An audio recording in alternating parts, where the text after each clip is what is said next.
বুদ্ধি খাটিয়ে জিনিসপত্র তৈরি করাতে চায়নারা পৃথিবীর সেরা। এই ভিডিওটি প্রমাণ তার। পুরোপুরি দেখতে থাকুন। এমন একটা খাঁচা দেখুন, হাঁস মুরগি ঢুকতে পারবে, বের হতে পারবে না। দেখেছেন কি বুদ্ধি করেছে? এই যে খাবার দিল, খাবার দিয়েছে, এখন কবুতর হাঁস মুরগি যেটাই ঢুকুক না কেন বের হতে গেলে সে আটকে যাবে আর বের হতে পারবে না। এই যে ধরে নিচ্ছে, কি দারুণ। তারপরে দেখুন একটা পোশাক তৈরি করেছে ওরা, পোশাকের সঙ্গে বেড কানেক্টেড। এখন আপনার যেখানে ক্লান্তি মনে হবে জাস্ট শুয়ে পড়বেন, ঘুমিয়ে যাবেন। কি চিন্তা ভাবনা থেকে এটা তৈরি করেছে আমি জানি না, বাট জিনিসটা কিন্তু ইন্টারেস্টিং। আগে কখনো আমার দেখা ছিল না, আপনাদের সাথে প্রথম। তারপরে দেখতে পাচ্ছেন এই রং মিস্ত্রিটার কাজ করার স্টাইলটা দেখুন। প্রথমে রং দিয়েছে, তারপরে ব্রাশ দিয়ে একটা ডিজাইন করছে দেয়ালের, বেশ চমৎকার। আমাদের দেশের রং মিস্ত্রিরা কিন্তু এইভাবে কাজ করে না, বাট ওরা কিন্তু দারুণ ক্যাপাসিটি করেছে। তারপরে দেখুন এই জিনিসটা ভালোভাবে লক্ষ্য করে দেখুন, চেয়ারের মতো একটা জিনিস পানির স্রোতে দিয়েছে, আটকে যাচ্ছে। বিশেষ করে বন্যা কবলিত এলাকাতে এই ধরনের পানির প্রবল স্রোত থাকলে মানুষের ক্ষয়ক্ষতি হয়, তখন কিন্তু এই ধরনের চেয়ারের জিনিসটা জাস্ট আটকে দিচ্ছে। স্রোত একপাশে এসে এখানে পানিটা আটকে যাচ্ছে। দেখুন এক পাশে পানি আছে, এক পাশে কিন্তু স্রোত নাই। যেমন এখানে দেখলে বুঝতে পারবেন কি চমৎকার একটা চিন্তা ভাবনা থেকে জিনিসটা তৈরি করেছে।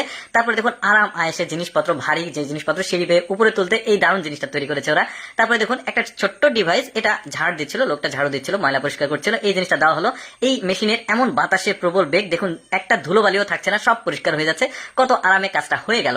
তারপরে দেখুন রাজমিস্ত্রিদের জন্য দারুণ একটা যন্ত্র তৈরি করেছে। ওই যে যারা ছাদ ঢালাই দেয়, ছাদের ওই যে রড গুলোর সঙ্গে তার পেঁচিয়ে তারপরে ছাদ ঢালাই দিতে হয়, এই জিনিসটা ওই তার লাগানোর কাজে লাগবে। দেখতে পাচ্ছেন গিট্টু লেগে যাচ্ছে, কি দারুণ। একদম মানে কম সময়ে কাজগুলো হয়ে যাবে।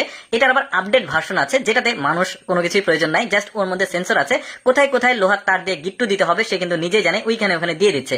তারপরে দেখুন সাইকেল তৈরি করেছে। আমরা তো এতদিন দেখেছি সাইকেল প্যাডেল ঘুরিয়ে ঘুরিয়ে চালাতে হয়, আর ওরা এমন একটা সাইকেল তৈরি করেছে জাস্ট চাপ দিয়ে চলে যাচ্ছে। এটার আবার আপডেট কিছু ভার্সন আছে, ভিডিওর শেষের দিকে সেটা গিয়ে আপনারা দেখতে পারবেন। এরপরে দেখুন ওরা এমন একটা মাছ চাষীদের জন্য যন্ত্র তৈরি করেছে। দেখুন ছোট ছোট মাছগুলো কিন্তু গণনা করার সমস্যা হয়, তো ওরা এই মেশিনটাকে তৈরি করেছে। এই মেশিনে ছোট ছোট মাছ দিলে সেগুলো কিন্তু কত পিস যাচ্ছে, মাছের সাইজ আয়তন সব কিন্তু এই মেশিনে উঠে যাচ্ছে, ক্যালকুলেশন হয়ে যাচ্ছে। দেখেছেন কি চমৎকার বুদ্ধি খাটিয়ে ওরা জিনিসপত্রগুলো তৈরি করে। কৃষকদের জন্য দারুণ একটা জিনিস তৈরি করেছে। কৃষকরা সাধারণত ধান লাগাতে গেলে অনেক সময় লাগে, এই জিনিসটাতে ধানের চারা দিয়েছে, টানছে, ধানগুলো কিন্তু লেগে যাচ্ছে মাটিতে। তারপরে এবার মজার জিনিস দেখায়, দেখুন এমন কিছু সাইকেল এই লোকটা আবিষ্কার করেছে যে সাইকেলগুলো লাইফে আপনারা দেখেননি কখনো। দেখুন এই সাইকেলটা কিভাবে চালাতে হবে সেগুলো দেখাচ্ছে। যেমন এইটা একটা সাইকেল, দেখুন কিভাবে চালাবে। দেখেছেন কোথায় প্যাডেল আর চাকা কোথায়, ও বসেছে কোথায়। তারপরে এইটা দেখুন শুয়ে শুয়ে আপনি জাস্ট চাপ দিবেন, সাইকেলটা চলবে। কি চমৎকার বুদ্ধির প্রয়োগ এখানে। দেখুন এটা দেখুন, এই সাইকেলটা কিভাবে চালাতে হবে সেটাও দেখালো। এখন কিন্তু সে সাইকেলটাকে চালাচ্ছে। কি দারুণ চিন্তা ভাবনা, চিন্তা করে দেখুন। যদিও ব্যাপারটা একটু ফানি, বাট আমার কাছে একদম ব্যতিক্রম মনে হয়েছে। দর্শক কেমন লাগলো আজকের এই চায়নাদের বুদ্ধি খাটিয়ে বানানো জিনিসপত্রের ভিডিওটি? অবশ্যই কমেন্ট করে জানাবেন। এরকম ইন্টারেস্টিং ভিডিও প্রতিদিন দেখতে আমাদের লেটস গো ফেসবুক পেজটি ফলো রাখতে পারেন। ধন্যবাদ।